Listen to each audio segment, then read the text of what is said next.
Okay, so we're starting, I'm doing part B here, not part A. So part A will leave, because that's just strictly, you can do that yourself now, table of transformations. So it tells us express this equation in the form y equals a x minus h squared plus k, and hence state the coordinates of its vertex. Vertex is just another name from turning point. And now I'm just going to write it out again so we can see a little bit better.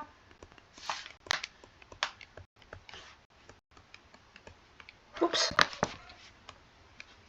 Okay, so now I can see straight away there's a common factor of 3. It will make it much easier for me if I take out a common factor of 3. But on top of that is, if you're completing the square, you cannot have a number in front of the x squared. So I repeat, you cannot have a number in front of the x squared if you're completing the square. It doesn't work for reasons that we've already discussed in a previous class.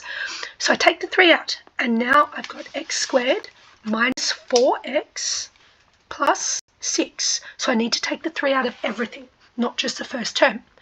Now, let's see. This is a square.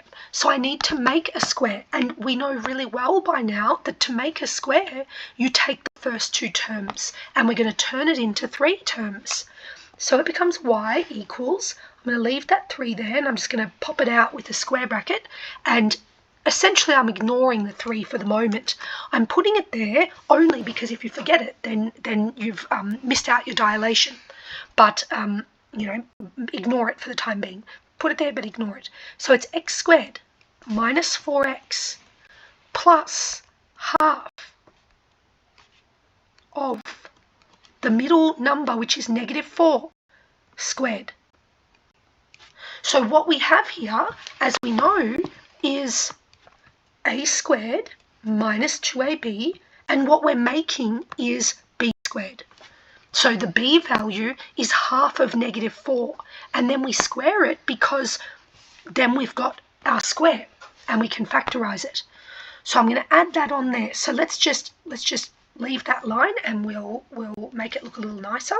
Obviously we're not finished yet. X squared, oops, I get back to front alpha, minus 4x plus half of negative 2 is half of negative 4 is negative 2, and negative 2 squared is positive 4. Okay, so this is the square. So the whole idea is this is a squared minus 2ab plus b squared. And the whole point of that is you can factorize this to a minus b squared. That's the whole point of doing this. Now, we've just put, so let's see what we've got at the moment. We've got the first term, x squared. Yes. We've got the second term, negative 4x. Yes.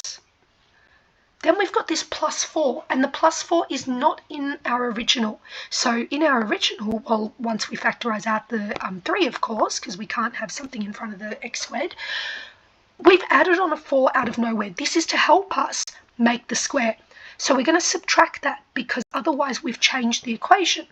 And then to make it the same, we then just have to add on our 6. So at the end there, we've got plus 6. So if we look at it now, we have all those 3 terms that appear here, x squared minus 4x plus 6. But in the middle, we've actually just got a 0. Positive 4 minus 4, well, that equals 0.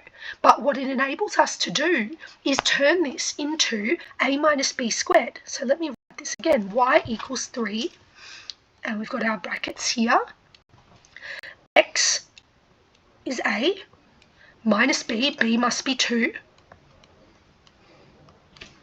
And then negative 4 plus 6 is positive 2.